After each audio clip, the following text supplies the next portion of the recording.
Hello guys, ഞാനിപ്പോൾ Palakkad stadium റോഡിലുള്ള TJM ജ്വല്ലേഴ്സിലാണുള്ളത് കേട്ടോ. സ്വർണം എന്ന് പറഞ്ഞാൽ ആർക്കും ഇഷ്ടമില്ലാത്തതല്ലേ. ജസ്റ്റ് വാങ്ങിക്കാൻ പറ്റിയില്ലെങ്കിൽ ഒന്ന് കാണാലോ എന്നെങ്കിലും വിചാരിക്കും. അപ്പോൾ ഇവിടെ ഫുള്ളും വളകൾ അങ്ങോട്ട് നിരത്തി വെച്ചിട്ടുണ്ട്. ഇവിടുത്തെ കളക്ഷൻ എന്ന് പറഞ്ഞു കഴിഞ്ഞാൽ സൂപ്പർ കളക്ഷൻസാണ് കേട്ടോ. ഞാനിതുപോലെ ഒരു 3-4 തവണയായി ഇവിടെ വരുന്നുണ്ട്.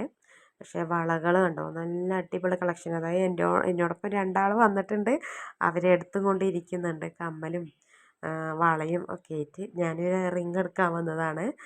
പക്ഷേ ഇപ്പോൾ സ്വർണത്തിൻ്റെ വിലയാണെങ്കിൽ റോക്കറ്റിൽ കയറി പോയിക്കൊണ്ടിരിക്കുകയാണ്. എത്തിപ്പിടിക്കാൻ പോലും പറ്റാത്തൊരു തരത്തിലാണിപ്പോൾ വില അല്ലേ. പക്ഷേ ഇവിടെ നല്ല കളക്ഷൻസാണ് കേട്ടോ. ലൈറ്റ് വെയ്റ്റ് ഉണ്ട്. നമ്മൾ ഏതാ മോഡൽ ഉദ്ദേശിക്കുകയാണെങ്കിൽ ആ മോഡൽസ് ഇവിടെ ഉണ്ട്. ഇല്ലെങ്കിലും അവർ വളരെ എളുപ്പത്തിൽ ഉണ്ടാക്കി തരുന്നതാണ് കേട്ടോ. പിന്നെ ഇവിടുത്തെ കസ്റ്റമർ സർവീസ് എന്ന് പറഞ്ഞാൽ അവർക്ക് 100-ൽ 100 കൊടുക്കാം. എന്ന് വെച്ചാൽ നല്ല സർവീസാണ് കേട്ടോ. നമ്മൾ ഏത് മോഡൽ ചോദിച്ചാലും എങ്ങനത്തെ ടൈപ്പ് ആണെങ്കിലും അവരത് എടുത്ത് കാണിച്ചു തരും. ഒരു മടിയും കൂടാതെ എടുത്ത് കാണിച്ചു തരുന്നുണ്ട്. പിന്നെ അപ്പോൾ എല്ലാവരും ഷോപ്പ് വിസിറ്റ് ചെയ്യുക. എൻ്റെ വീഡിയോ ഇഷ്ടമായാൽ ലൈക്കും സബ്സ്ക്രൈബും കമൻറ്റും ഒക്കെ ചെയ്യുക കേട്ടോ. അടുത്ത വീഡിയോ ആയിട്ട് കാണാം. ബൈ.